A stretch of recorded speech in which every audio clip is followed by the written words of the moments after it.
Our next presenter from Boku is going to talk a little about mobile pay. We had mobile chips. It was a whole arc here. Mobile chips. Now we're going to talk about mobile payments. Then we're going to get into like a whole other mobile vibe.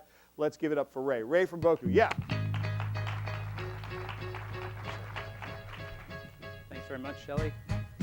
Excited to be here today to talk about mobile payments. And as you can see from the title of my session, I really believe mobile payments are here to stay. And I'm going to offer up sort of 3 reasons why that's the case. First, plenty of trusted research experts suggest that mobile payments are not just here to stay, but they're going to grow tremendously. Now, if you don't believe the trusted research experts, and I'm going to cite one of those in a second, I'll offer up 2 other reasons.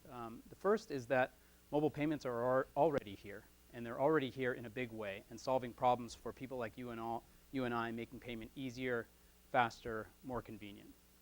The last thing I'm going to talk about is mobile payment opportunities that exist that haven't yet been addressed, that are largely untapped, and I want to share some of those thoughts as well. So I had mentioned the trusted research experts. I know Shelly was up here this morning citing some huge stats. I didn't want to be outdone, so I brought my own. $1.3 trillion is what our friends at Juniper have forecasted for total global mobile payment volume.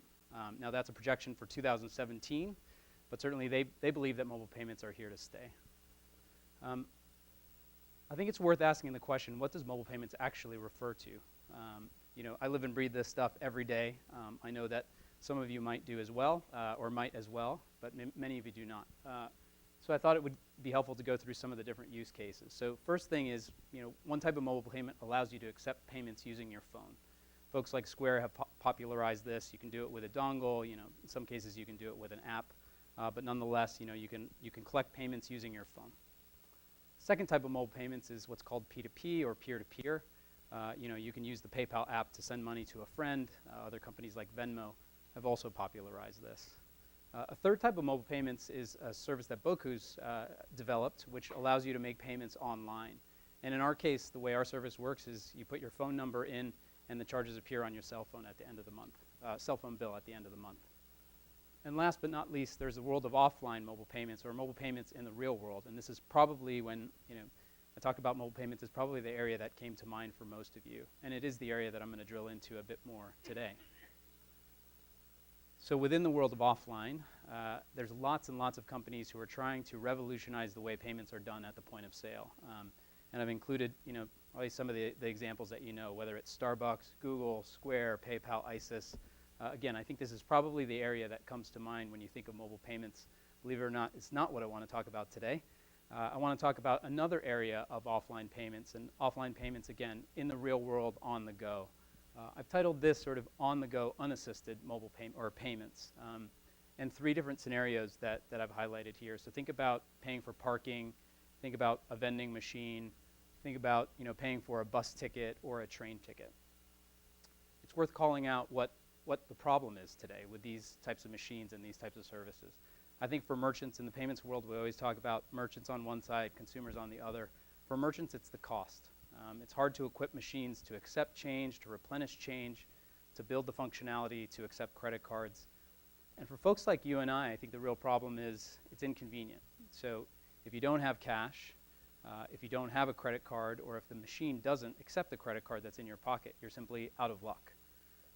So how can mobile payments help here? I just wanted to illustrate a couple of examples. This is an app that some of you might be familiar with. It's a parking app. And essentially the way it works is you download the app, you create an account, you add a funding source to the app, and you simply type in your lot number and your duration, and you've paid for your parking. Even better, and this has happened to me, you're in a meeting, and you look down on your phone and you say, crap, my minutes are about to expire, you can remotely top up. So a great innovation, and again, one illustration of how mobile payments are truly making the payment experience better. But there's an even simpler solution in the world of mobile payments as it applies to these unassisted, on-the-go experiences. And what I've illustrated here is a solution that's been around for a long time, particularly in parts of Europe, that simply allows you to text a keyword to a short code, or in this case, text your parking number to a short code, and you pay for your parking. And in this case, instead of using your credit card, the charges simply appear on your phone bill at the end of the month. And I think the beauty with this solution, and again, this is one that's been around for a long time, and perhaps is one that you all haven't thought of, but I think the beauty here is there's no app to download, there's no account to create, There's no friction, no new behavior to learn. You don't have to add a funding source. You simply are texting a message, and you've paid for your parking. We see similar examples from around the world in the world of sort of vending machines. And so I've shown one example here with an NFC solution. This type of solution is pretty predominant in countries, most notably Japan. And you can barely see the bottom of there. The promise is tap and go. And we've all sort of seen that promise. And I think in the instances when it works, it's great. The challenge is that it's hard to equip the machines with the NFC capability. It also requires that all of the consumers have NFC-capable phones.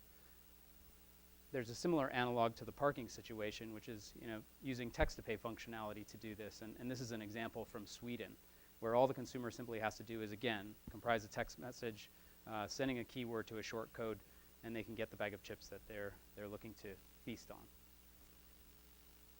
So at the outset of my talk, I had also mentioned that there's a number of opportunities in mobile payments that I think are still largely untapped. And it's another reason why I think mobile payments are here to stay.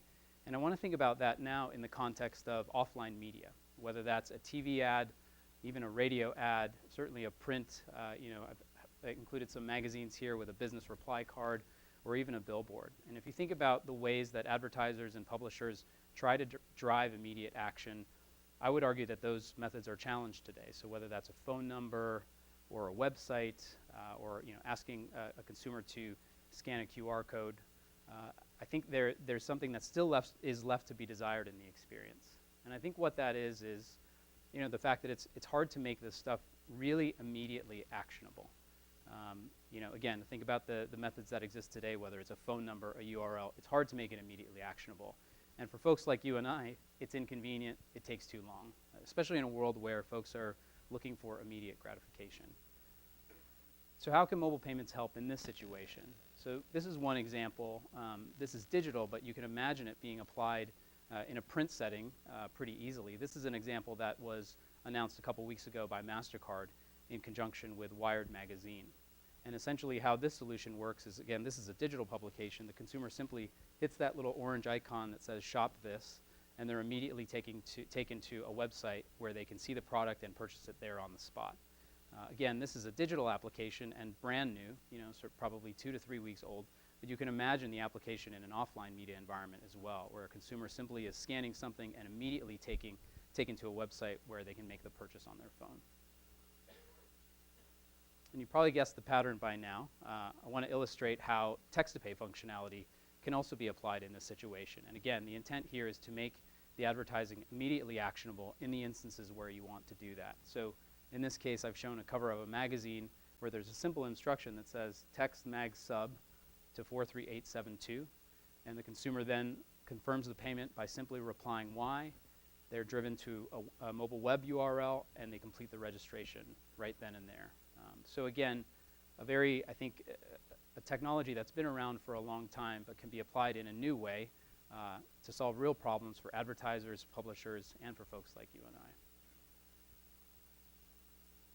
One thing that I think is the beauty of text-to-pay functionality is it can be advertised virtually anywhere. So think of all the different mediums we've talked about today. I've focused on offline. It could certainly be advertised online. But in these examples, whether it's a billboard ad, a magazine cover, again, the back of a business reply card, I think text-to-pay is something that, again, has been around a long time, but can be advertised virtually anywhere. So just some key takeaways. I think the first is that mobile payments are here to stay. Again, and outside of the experts, if you don't believe them, I think what I've offered up today is examples of how mobile payments are already making lives easier for you and I, for folks like you and I, making payment easier, faster, and more convenient.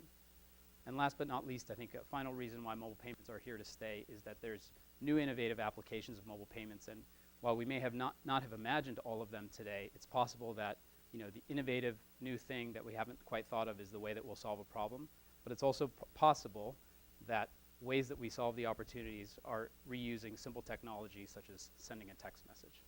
Thanks very much. Ray, thank you. Thank you so much.